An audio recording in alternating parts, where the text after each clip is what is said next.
आप सभी का स्वागत है हमारे चैनल में। जैसा कि अब हम जो है वैदिक एजुकेशन की सीरीज़ चला रहे थे, उसमें आज हम देखने जा रहे हैं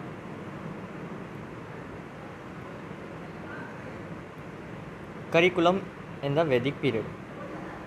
हमने इससे पहले साइलेंट फीचर्स देखे थे, उसके पहले हमने इंट्रोडक्शन करा था, और अब आज हम करने जा रहे हैं करिकुलम इन द वैदिक पीरियड।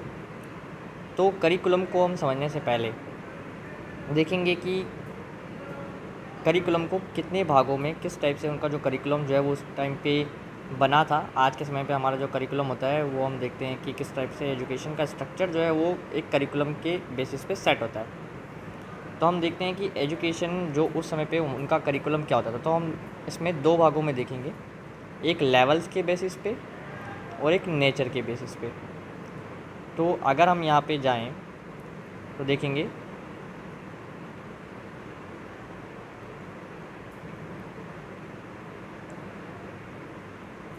करिकुलम दो भागों में होगा, एक लेवल के बेसिस पे, एक नेचर के बेसिस पे, और इसके एक्सेट्रा जो भी एक्टिविटी होंगी वो भी हम देखेंगे कि इसके अलावा भी जो कुछ करिकुलम में इंक्लूड होता था। बट मेनली हम इसको दो टाइप में देखेंगे। लेवल के बेसिस पे हम देखेंगे लेवल क्या होते हैं, प्राइमरी लेवल, सेकेंडरी लेवल, इन सब का करिकुलम हम आज भी समय में देखते हैं ना कि सभी का हायर सेकेंडरी का, सेकेंडरी का, प्राइमरी का, सबका करिकुलम अलग अलग होता है। तो हम यहाँ पे देखेंगे कि यहाँ पे लेवल्स में वही लेवल होगा कि प्राइमरी एजुकेशन का करिकुलम कैसा होता था और सेकेंडरी का कैसा होता था। ठीक है। नेचर के बेसिस पे हम देखेंगे किस प्रकार का उसका नेचर था। नेचर इन द सेंस कि किस कैरेक्टरिस्टिक के बेसिस पे कौन कौन से सब्जेक्ट जो है वो इंक्लूड करते थे, उसके बेसिस पे जो है वो उसके नेचर के बेसिस पे किस तरीके से करिकुलम को डिवाइड किया गया था। कि करिकुलम को दो तरह के नेचर के इसमें डिवीज़न था करिकुलम का। एक है परा और एक है अपरा। अपरा होता है मटीरियलिस्टिक एजुकेशन, मटीरियलिस्टिक एजुकेशन, और परा जो होता है वो होता है स्पिरिचुअल एजुकेशन। ठीक है।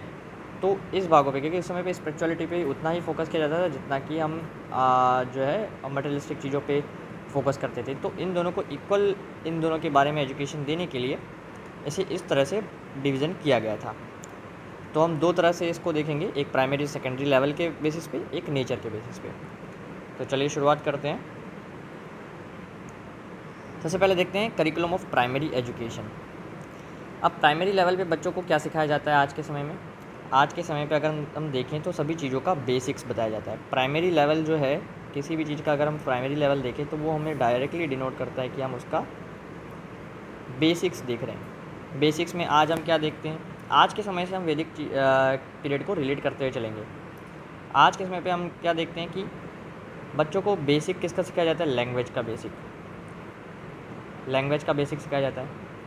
मैथमेटिक्स के बेसिक क्या बनाता है? काउंटिंग्स, नंबर सिखाए जाते हैं, टेबल सिखाई जाती हैं। ठीक है। ज़्यादातर उस समय पे किस पे फोकस किया जाता है? रोट लर्निंग पे, क्योंकि बच्चों को वो चीज़ें मेमोराइज़ करनी होती हैं। और जब बच्चे छोटी उम्र के होते हैं तब जो है, जैसे कि हम 0 to 5 के मान लें, 0 to 7 8 के मान लें, तो तब जो चीज़ें हमने याद करी होती हैं वो हमारा बेस फॉर्म करती हैं, और उस समय पे हमने जो याद किया होता है वो हमें लगभग पूरी ज़िंदगी भर याद रहता है। अभी अगर हम देखेंगे तो कोई अल्फ़ाबेट थोड़ी भूलता है। तो इसलिए जो है उनका बेसिस फॉर्म करने के लिए इस समय पे जो है वो रोट लर्निंग पे फोकस किया जाता था। आज भी रोट लर्निंग पे उस समय पे वैसे वो चीज़ें समझा कर की जा रही थी, बट कुछ चीज़ें ऐसी होती हैं जिन्हें याद ही करना पड़ता है। जैसे मंत्र के उच्चारण है, मंत्र उच्चारण है, मंत्रों को याद करना, वो जो है रिपीटेशन मेथड को फॉलो करते थे। तो वही चीज़ें जो है आज हम जो करते हैं वही पहले भी होती थी। आज के समय से रिलेट करके पढ़ेंगे तो हमें चीज़ें याद रहेंगी। हमें चीज़ों को अभी समझना है। अभी हम सेकेंडरी लेवल पे हैं। अब जो है हम कुछ ही चीज़ें जो फैक्चुअल चीज़ें हैं वो सिर्फ याद कर पाते हैं। और अभी के समय पे समझना ज़्यादा अच्छा है रूट लर्निंग के मुकाबले।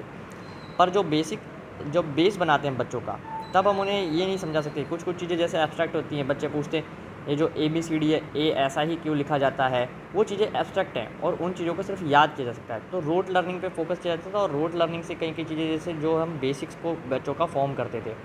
तो प्राइमरी एजुकेशन में बच्चों का बेसिक्स फॉर्म किया जाता था। अब देखते हैं किस किस प्रकार से और किस किस तरह से जो है उनका बेसिक फॉर्म किया जाता था। वैदिक एजुकेशन में बच्चों को ट्रेन किया जाता था लैंग्वेज में। जैसे कि हमने बात की, लैंग्वेज जो है वो एक मेन कंपोनेंट है जिसकी मदद से आप, अगर आपको लैंग्वेज अच्छे से आती है, अगर आपने हिंदी इंग्लिश पढ़ना जो है प्राइमरी लेवल पे सीख ली, तो आप कई बुक्स खुद से पढ़ सकते हैं। जब आप खुद से पढ़ने लगेंगे तो आपको किसी की ज़रूरत नहीं होगी कि कोई आपको पढ़ाए। आप खुद से जब पढ़ेंगे तो आप अपने आप जो है वो सेल्फ स्टडी कर सकते हैं, आप खुद अपना नॉलेज खुद डेवलप कर सकते हैं, खुद कंस्ट्रक्ट कर सकते हैं। ठीक है, ट्रेन किया जाता था लैंग्वेज में। ग्रामर सिखाई जाती थी थोड़ी बहुत, जो है इस समय पे बेसिक ग्रामर सिखाई जाती थी। बेसिक ग्रामर, सेंटेंस कैसे फॉर्मुलेट करना है, सेंटेंस का समझना कैसे है, संस्कृत के श्लोक का जो ग्रामर होता है, संस्कृत का ग्रामर होता है, हिंदी तो उस समय पे थी नहीं, बट जो लैंग्वेज का ग्रामर है उसके बारे में नॉलेज दी जाती थी। प्रोसोडी और सिंपल कैलकुलेशन भी सिखाया जाता था। कैलकुलेशन जो है, मैथमेटिक्स बहुत इंपॉर्टेंट है लाइफ के लिए, उस समय पे भी था, तो इसलिए बच्चों को उस समय पे कैलकुलेशन भी सिखाई जाती थी। सोशल बिहेवियर, क्योंकि मेन एजुकेशन का एम उस समय पे था कि आपको सोसाइटी में बिहेव कैसे करना है, तो सोशल बिहेवियर सिखाया जाता था कि आप किस तरीके से अपने गुरु की रिस्पेक्ट करेंगे, अपने माता पिता के साथ कैसे बिहेव करेंगे, सोसाइटी में आपको रहना कैसे है, आपकी ड्यूटीज़ क्या हैं, उन सब चीज़ों के बारे में आपको बताया जाता था। फिर रिलीजियस एक्टिविटीज़, क्योंकि रिलीजन पे भी बहुत ज़्यादा फोकस था।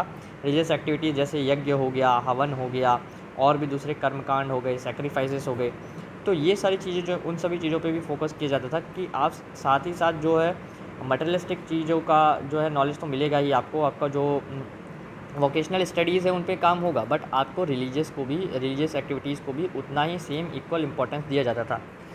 और किस तरीके से सिखाया जाता था, अब देखिए आज के समय पे जब हम बच्चों को सुनाते हैं कैसे सिखाते हैं, स्टार्टिंग में दादी नानी की कहानियाँ होती हैं। कुछ कहानियाँ बचपन में हमारे इस तरीके से पढ़ा दी जाती है या हमें सिखा दी जाती है जो हमें अभी भी याद रहती है। उनके पीछे का जो मोरल है, बच्चों को जो मोरलिटी आज भी हम सिखाते हैं बच्चों को कि बड़ों के पैर छूना चाहिए। छोटे बच्चों को ज़्यादातर हम सिखाते हैं, उनमें एक रिस्पेक्ट की भावना डेवलप करते हैं। उनमें कई कहानियों के माध्यम से हम उनको सिखाते हैं। दादी और नानी की कहानियाँ कितनी फेमस है, तो जैसे कुछ कहानियाँ जो हमको अभी भी याद रहती है, जैसे थर्स्टी क्रो है, प्यासे कौवे की कहानी।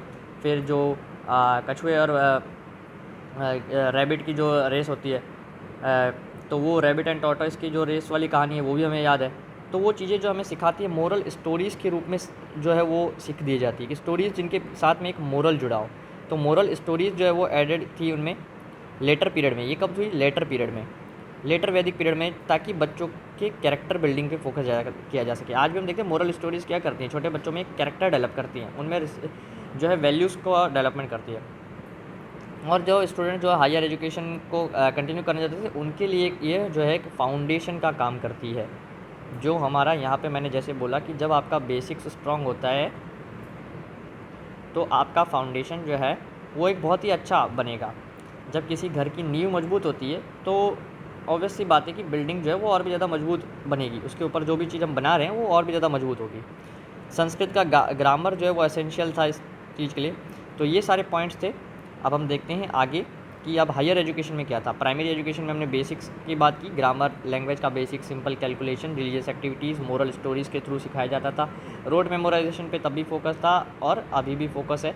तो अभी से आप रिलेट करते हुए चलिए कि अभी प्राइमरी एजुकेशन में क्या क्या सिखाया जाता है, लगभग वैसा ही होता था, बस करिकुलम की चीज़ें थोड़ी सी चेंज थी। अभी रिलीजियस एक्टिविटीज़ कम होती हैं स्कूल्स में, स्कूल्स जो है वो सेक्युलर हो गए हैं और आप उसमें कर नहीं सकते। सोशल बिहेवियर उस समय पे भी था, आज भी उस पर ध्यान दिया जाता है। मोरल स्टोरीज़ का भी यूज़ किया जाता है, एक फाउंडेशन बनाता है। तो ये सारी चीज़ें हम पीछे से रिलेट करके चलेंगे तो हमें याद भी रहेगी और समझने में भी आसानी होगी। अब देखते हैं हायर एजुकेशन। हायर लेवल पे आज कैसे सब्जेक्ट हैं। हायर लेवल क्या होता है? हायर लेवल जैसे कि आज हम स्ट्रीम्स वगैरह सेलेक्ट करते हैं। हायर लेवल पे जब हम बात करते हैं करिकुलम की, तो हमने पहले क्या कर लिया, प्राइमरी लेवल पे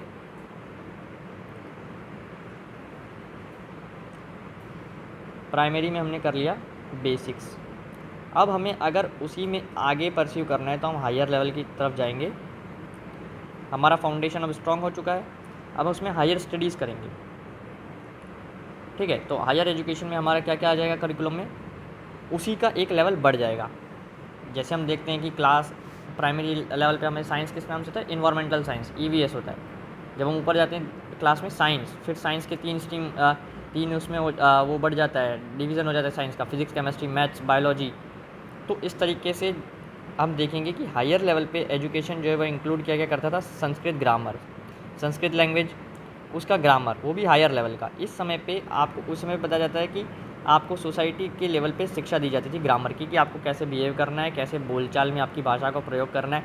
अब जो है आप इस पे ध्यान दिया जाएगा कि आप कुछ खुद का क्रिएट कर सकें, आप खुद के श्लोक बना सकें, ठीक है। आप श्लोकों से उस मंत्र को, जिस तरीके से मंत्रों में बहुत ज़्यादा पावर होती थी, तो उस मंत्र को किस तरीके से पर्टिकुलर टाइप से आपको उसको रिसाइट करना है, आपका प्रोनाउंसिएशन कैसा होना चाहिए, मंत्रों का करेक्ट प्रोनाउंसिएशन होना बहुत ज़्यादा ज़रूरी है। तो अब बहुत ही माइन्यूट चीज़ों पे ध्यान दिया जाता था। रिलीजन पे और एथिक्स पे कंपलसरी सब्जेक्ट हो गए थे, रिलीजन और एथिक्स, क्योंकि आपको अपने रिलीजन को बढ़ावा देना है, आपको उस प्रथा को जो आपके ऊपर लाई गई पीढ़ी दर पीढ़ी, जिस तरीके से एजुकेशन सिस्टम चलते आ रहा था, वैदिक एजुकेशन, क्योंकि यहाँ पे कोई लिखने का कंसेप्ट तो था नहीं, आपको जो नॉलेज था वो डायरेक्ट एक से दूसरी जनरेशन में किससे बोल के प्राप्त हुआ है, और उसी के द्वारा बोल के जो बोली के रूप में जो है वो आगे बढ़ा है। इसलिए हमारे पास इसका कोई रिटर्न एविडेंस मिलता नहीं है कि किस तरीके से ऐसा कुछ था। बट उस समय पे जो करिकुलम का रिटर्न एविडेंस नहीं मिलता, बट जो चीज़ें बोल के आगे बढ़ाई गई हैं, तो वो चीज़ें हमें मिलती हैं कि किस तरीके से ये सारी चीज़ें कंपलसरी थी। और यहाँ पे देखते हैं कि students also engage in physical exercise. Physical exercise जो एक सब्जेक्ट था गुरु की सर्विस में, इस समय पे जब बच्चे जो कि हायर उसमें आ जाते हैं, उनको गुरु की सर्विस करनी होती है, ठीक है, गुरु की सेवा करनी होती है, गुरु माता की सेवा करनी होती है। हमने सैलेंट फीचर्स में भी देखा था कि गुरु के कुल के मेंबर होते हैं, वो गुरु की फैमिली के, जिस तरीके से एक बच्चा अपने माता पिता की सेवा करता है, उसी प्रकार से बच्चों को भी अपने गुरु को पिता समान मानते थे और उनकी उसी तरह से सेवा करते थे। फिजिकल एक्सरसाइज पे ध्यान दिया जाता था बहुत ज़्यादा। ऑप्शनल सब्जेक्ट्स अब यहाँ पे इंक्लूड होने लगे थे, जैसे कि वैदिक लिटरेचर है, ठीक है, वैदिक लिटरेचर में वेद ही आ जाएंगे, एस्ट्रोलॉजी है, मेडिकल साइंस है, मिलिट्री साइंस है, एग्रीकल्चर है, क्राफ्ट्स है, पॉलिटिक्स है, जियोलॉजी है, फिजियोलॉजी है। लेटर हिस्ट्री भी आ गया था, पुराण, एस्ट्रोनॉमी, इकोनॉमिक्स, वेरियस विद्याज वर ऑल्सो थॉट। 64 टाइप्स की विद्याएँ होती हैं, हमने देखा 64 टाइप्स के आर्ट्स होते हैं, 16 प्रकार की विद्याएँ होती हैं। तो ये जो चीज़ें हैं वो उस समय पे दी जाती थी कि आपको अलग अलग प्रकार के स्ट्रीम्स, जैसे आज भी हम चूज़ कर लेते हैं, तो उस समय पे भी ऐसा था। हमारा वैदिक सिस्टम इतना ज़्यादा अपग्रेड था कि आप जो है उस समय पे इतने सारी अलग अलग प्रकार की स्ट्रीम्स, ये और कहीं किसी सिस्टम में आपको ऐसे देखने को नहीं मिलेगा कि इतना पुराना सिस्टम और उस समय का एजुकेशन इतना डेवलप्ड कि आप उस समय पे जो है इतने सारे अलग अलग प्रकार की वो आप स्ट्रीम्स देख सकते हैं। मिलिट्री साइंस, एग्रीकल्चर, क्राफ्ट्स, आज भी हम देखते हैं कि आयुर्वेदा में हमारा कितना कंट्रीब्यूशन है। उस समय पे जो है सुश्रुत ने जो है उस समय पे सर्जरी कर दी थी, और एग्रीकल्चर हमारा इतना डेवलप था, जियोलॉजी, पॉलिटिक्स, ये सब कुछ हमारे, इन सब का नॉलेज भी हमारे पुराण, उपनिषद, ये ग्रंथ, इन सब में पहले से दिया हुआ है। तो हम देखते हैं कि हमारा एजुकेशन उस समय पे भी कितना डेवलप्ड था। तो ये सारा कुछ था। सॉरी, उस समय मिस्टेक हो गई थी। 14 प्रकार की विद्याएं हैं और 64 जो है वो आर्ट्स हैं या कला। 64 प्रकार की कलाएं हैं, 14 विद्याएं हैं और 14 विद्यास, 64 कला, 64 टाइप्स की कला है। और उस समय पे इन सभी का मास्टर, इन सभी में मास्टरी, आज हम देखते हैं कि कोई एक को पर्टिकुलर मास्टरी करने में, एक पर्टिकुलर चीज़ में मास्टरी करने में इतना वक्त लग जाता है, या उसमें फिर भी उनकी पर्टिकुलर मास्टरी नहीं होती। उस समय पे एक इंसान की मास्टरी होती थी इन सभी चीज़ों में, वही होता था रियल गुरु, जिसे हम गुरु का दर्जा देते थे, जिसे इन 14 विद्याओं में, 64 कला में, ये सारी चीज़ों में जो निपुण था वही गुरु होता था। अब देखते हैं, हमने लेवल्स के बेसिस पे बात कर ली कि लेवल्स के बेसिस पे क्या क्या होता था। लेवल्स के बेसिस पे आज भी हम कंपेयर करेंगे तो एजुकेशन जो है वो उसमें पे हायर लेवल की जो प्राइमरी में फाउंडेशन, बेसिक्स और फाउंडेशन क्रिएट किया जाता था, उसके ऊपर जो लेवल, एक लेवल उसका बढ़ जाता था जब हम हायर में जाते थे। ग्रामर और अच्छा हो जाता था, संस्कृत का लैंग्वेज की टीचिंग्स जो है वो अच्छे से दी जाती थी, रिलीजन और एथिक्स की टीचिंग कंपलसरी सब्जेक्ट्स बन गए थे, फिजिकल एक्सरसाइज, गुरु सर्विस, और ऑप्शनल सब्जेक्ट्स इंक्लूड हो गए थे, लिटरेचर, एस्ट्रोलॉजी, मेडिकल साइंस वगैरह वगैरह, और इकोनॉमिक्स, और विद्यास जो है वो उनकी भी शिक्षा दी जाती थी, 64 कलाओं की शिक्षा दी जाती थी। चलिए अब आगे देखते हैं। Curriculum on the basis of nature, nature के बेसिस पे हम देखेंगे करिकुलम को। तो करिकुलम हमने पहले ही देख लिया था कि दो तरह के होते हैं, एक होता है अपरा और एक होता है परा। तो सबसे पहले अब हम देखेंगे अपरा को।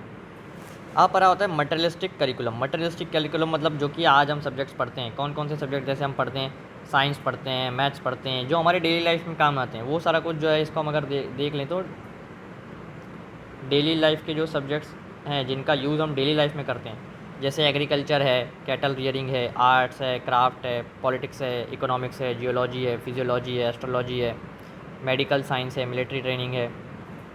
जैसे कि स्किल देखें, एग्जांपल में देखें कि स्किल्स जैसे कि weaving and carpentry prepared student for daily livelihood. उस समय पे बुनाई और जो कारपेंट्री का यूज़ होता था, लकड़हारे जो होते थे वो जो है वो उनका डेली लाइफ में यूज़ होता था। वो एक ये जो सारे सब्जेक्ट्स हैं ये वोकेशनल सब्जेक्ट हैं जो आपको कोई ना कोई ऑक्यूपेशन में मदद करेंगे, ऑक्यूपेशन में मदद करेंगे, साथ साथ आपकी अर्निंग का सोर्स देंगे, सोर्स ऑफ अर्निंग। इनकी कैरेक्टरिस्टिक क्या है, अपराध क्या है, डेली लाइफ में काम आते हैं, वोकेशनल होते हैं, वोकेशनल सब्जेक्ट्स होते हैं, ऑक्यूपेशन दिलाएंगे आपको, डेली लाइफ की अर्निंग में आपको काम आएंगे। तो ये जो सारी चीज़ें वो अपरा विद्या का पार्ट है। अब हम देखेंगे पराविद्या। पराविद्या क्या है? पराविद्या है स्पिरिचुअल करिकुलम। हम देखें परा अपरा, इसका बिल्कुल उल्टा है। परा मतलब स्पिरिचुअल, अपरा मतलब मटेरियलिस्टिक। पराविद्या जो है फोकस करती है on the spiritual and moral development through the study of Vedic literature, ethics, ritual, prayer, meditation, yajna in control of senses. ये जो है पूरा हम देखेंगे स्पिरिचुअलिटी पे बेस्ड है, स्पिरिचुअलिटी पे बेस्ड है।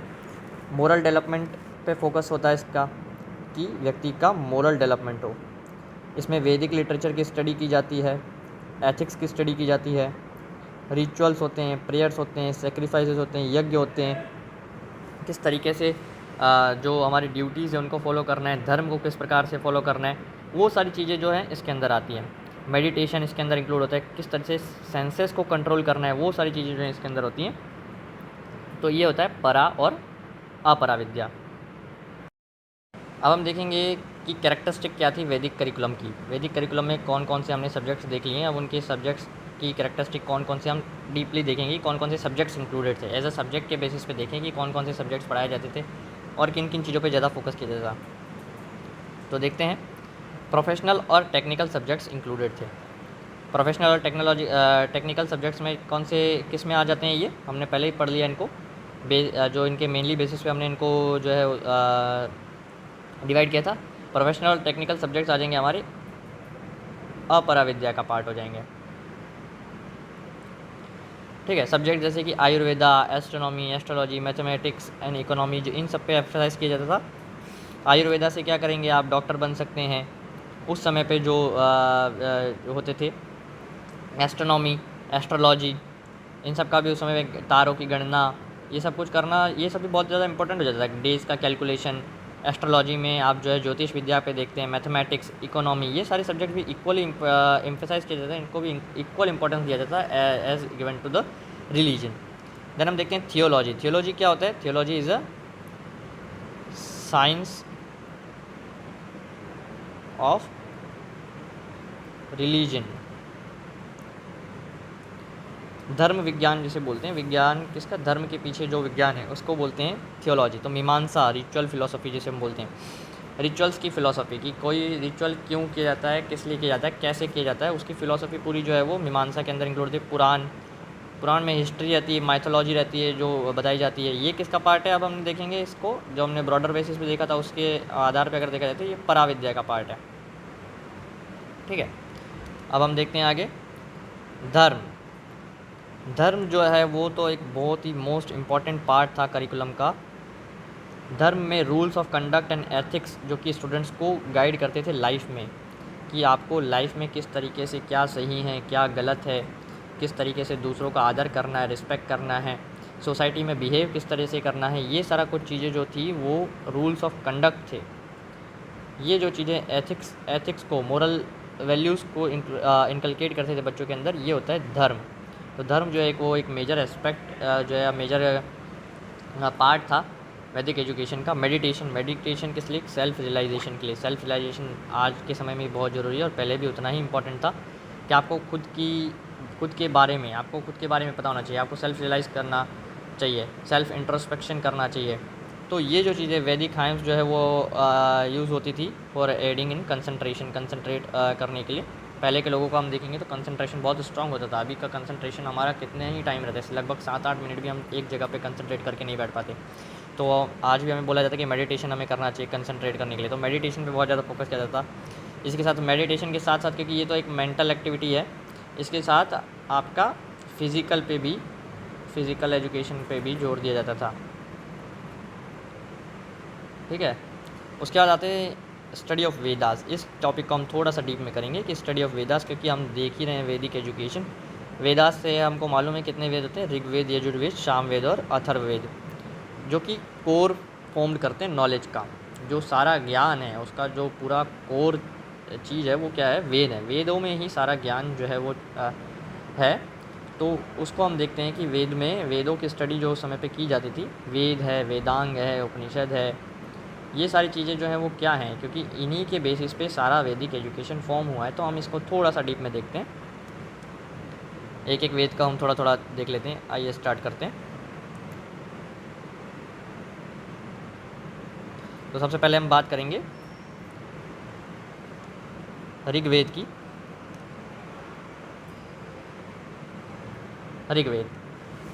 ऋग्वेद जो है वो उसको ओल्डेस्ट माना जाता है, क्योंकि हम वैदिक एजुकेशन पढ़ रहे हैं तो हमें वेदों के बारे में जानकारी होना बहुत ज़्यादा ज़रूरी है।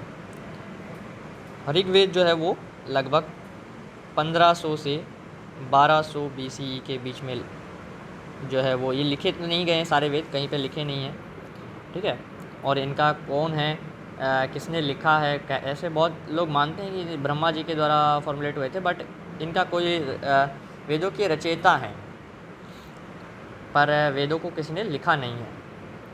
ठीक है, इसमें कितनी हाइम्स हैं जिन्हें हम सुक्तास भी कहते हैं, सुक्त भी कहते हैं। 1028 हाइम्स हैं सुक्तास, और इन्हें 10 बुक्स में बांटा गया है, डिवाइडेड इन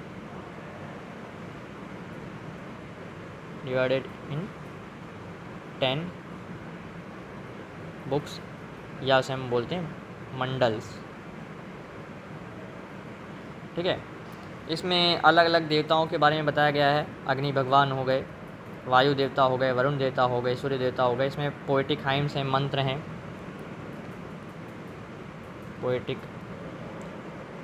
हाइम्स हैं, मंत्र हैं। ठीक है, और ये जो अर्लीस्ट वेद है, सबसे पहला लिखा हुआ वेद है ये नेचर वर्शिप पे फोकस करता है, कॉस्मिक फोर्सेस पे फोकस करता है, prayers for prosperity, health, victory in battles, इन सब चीज़ों पे इसका फोकस रहता है। देन हम देखते हैं second Samaveda.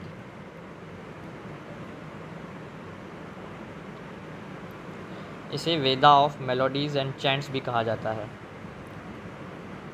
Veda of melodies and chants.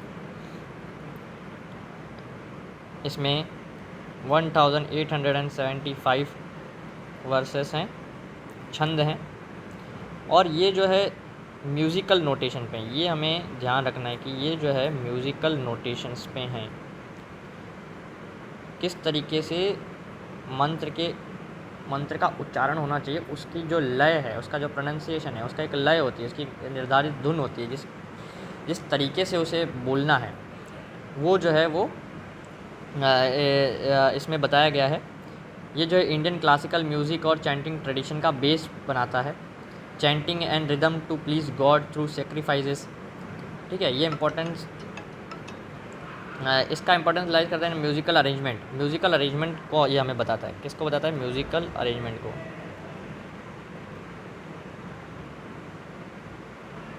Musical arrangement को बताता है। ठीक है, इसके बाद हम देखते हैं यजुर्वेद।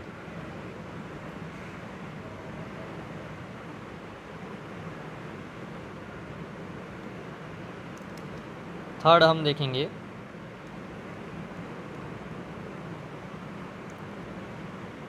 यजुर्वेद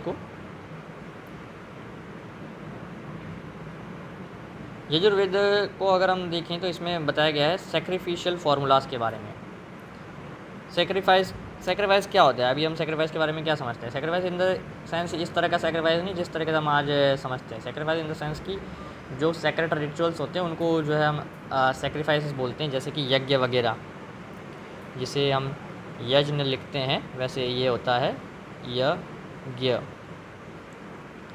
इसमें जो है रिचुअल इंस्ट्रक्शन कि किस तरीके से इसके अंदर क्या है, रिचुअल का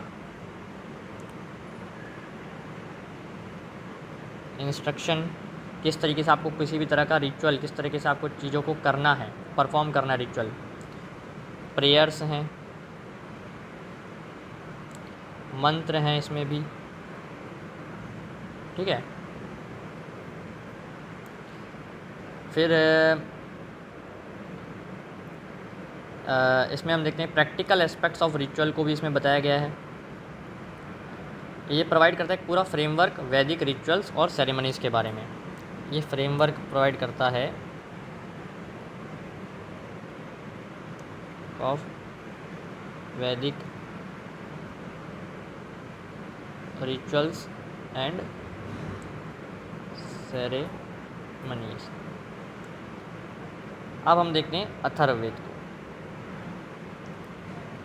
हमारा जो चौथा वेद है वो है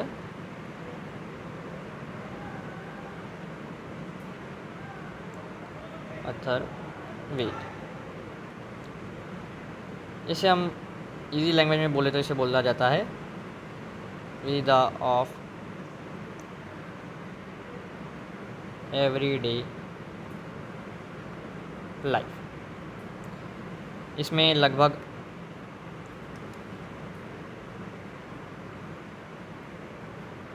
730 हाइम्स हैं जो कि डिवाइडेड हैं 20 बुक्स में,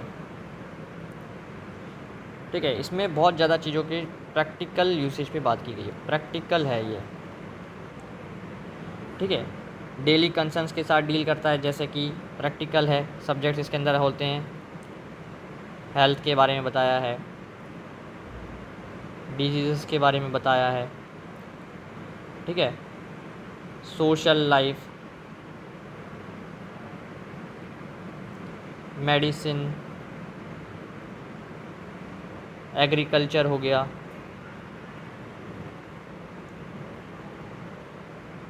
ठीक है। इसमें कुछ मैजिकल प्रैक्टिसेस के बारे में भी जिक्र किया गया है। ये कंसिडर किया जाता है बहुत ज़्यादा फोक ओरिएंटेड है और फिलोसॉफिकल है as compare to ritualistic Rigveda, Samaveda और यजुर्वेद के कंपेयर में। तो ये हमने देख लिए चारों वेद।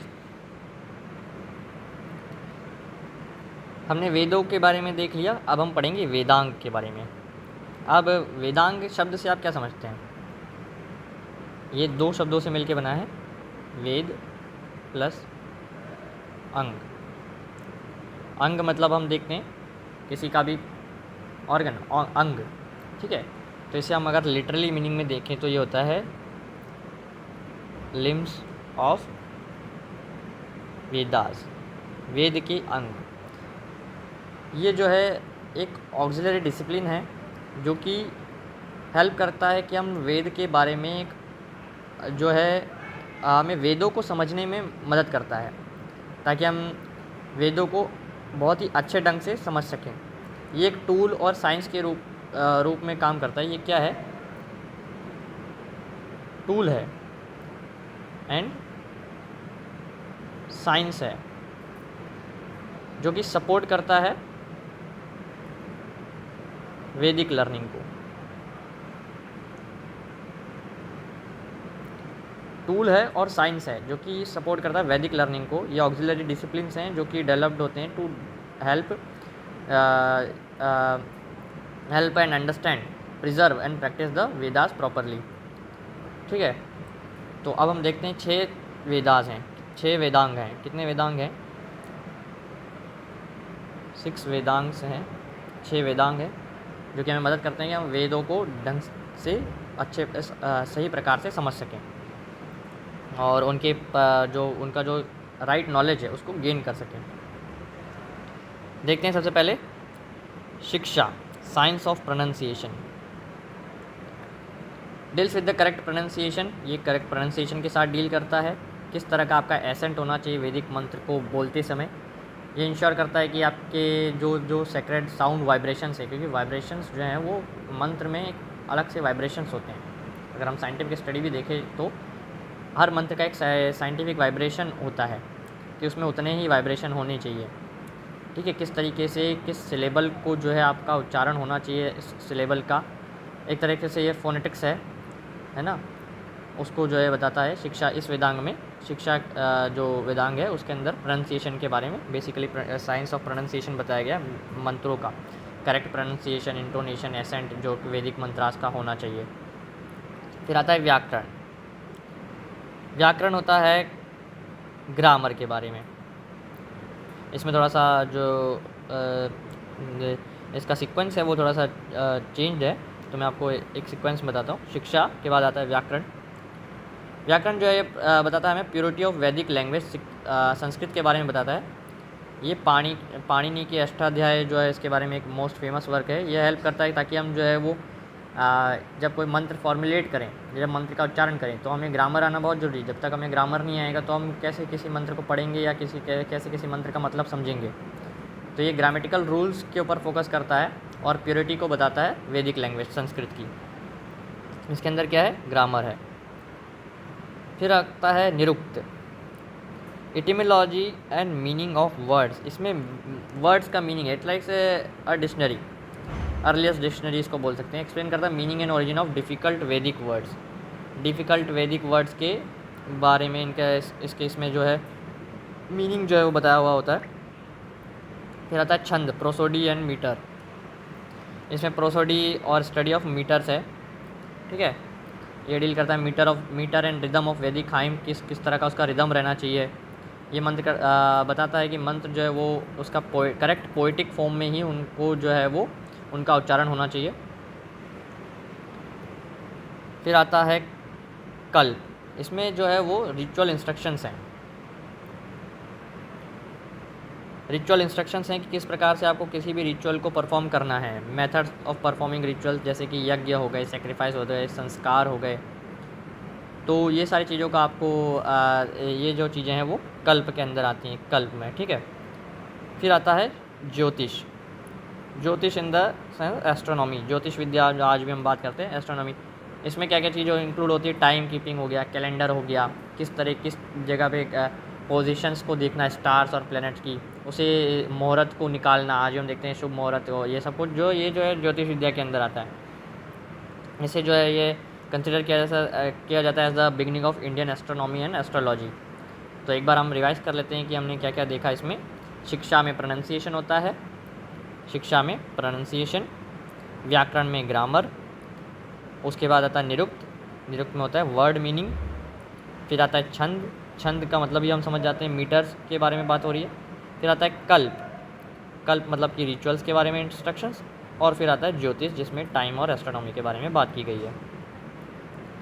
तो यहाँ पे आज का हमारा टॉपिक जो है वो वैदिक करिकुलम का वो ख़त्म हो जाता है। नेक्स्ट टॉपिक में हम नेक्स्ट वीडियो में मिलेंगे। बहुत बहुत धन्यवाद आप सभी का, थैंक यू।